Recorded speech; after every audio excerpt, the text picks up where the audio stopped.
Hi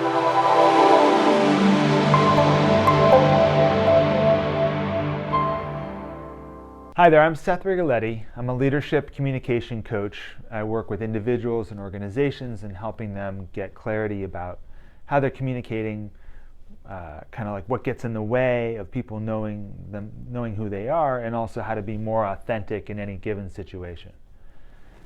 I want to talk today about this emotions and facts and how they can get complicated. If you're at all like me, what happens is that you can get triggered as soon as somebody comes in with a problem, as soon as somebody walks in with like a crisis. You can immediately get sort of sucked up into that crisis and find yourself completely lost in all the emotions and be trying to solve for the emotions and not actually dealing with the facts.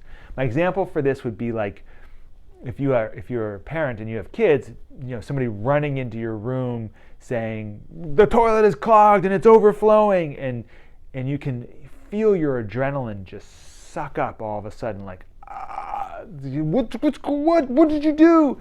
And you're not actually dealing with the problem. You're getting sort of triggered by the whole thing. In business and in organizations, the way that works is that people will come in. If you're a leader, people will come to you pretty much all day long with problems, sometimes heightening the emotional content of that problem to get your attention. And you can sometimes find yourself, at least I often have found myself, responding more to the emotional content than you are to the actual problem, or getting confused about what actually is the problem that you're trying to solve because there's so much emotionality tied into it. What I recommend is that you get into the habit of, so for example, let's say someone comes running into your office or knocks on your door and says the server's down and it's a disaster, or we just got out of this meeting with our client and we're in crisis mode, and they are freaking out, and you can start to feel yourself kind of getting taken over by that adrenaline and the fear or the anger or whatever it is that's going on. You can feel that. What I recommend that you do is that you start off by just acknowledging, naming, I'm having this emotion right now. Okay, I'm freaking out too. Or this person is freaking out. And you can name that for that person. You can say, I can tell that you're feeling upset. I can tell that you are angry, or I can tell that you are frustrated. Let's just put that aside for right now. Why don't you talk to me a little bit about what happened? Tell me a little bit about what's going on. What are the facts? Now, if they're like everybody else, they're going to want to sort of almost inherently bring in the emotions back into that, because the emotions to people, to us, all of us, we feel like they are facts. I'm angry feels like a fact, but there's not a fact we can do anything about.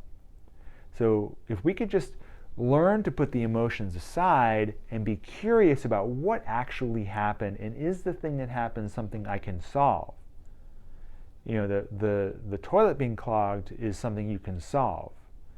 Amazon Web Services being out, that's not a problem you can necessarily solve, because that's being done over there. So that's affecting our business, but it's not a problem we can solve. We can try to patch in, we can try to figure something out, but we can't solve for it. And understanding the difference between problems you can solve and problems you can't solve, and sort of all the gray area in between, is really about being able to remove the emotionality from the problem so you can see it more clearly, so it's not all kind of fogged up with the anger and the fear and everything else that goes on. So my recommendation to you, and really for all of us, is to start to recognize how our own emotions get triggered, trying to understand the difference between feeling the emotion and putting it aside and dealing with the facts, versus feeling the emotions and the facts and thinking that they're all one thing. I hope you found this helpful. If you did, please let me know in the comment section. Subscribe to this channel if you like it, and check me out at valicogroup.com. Thanks.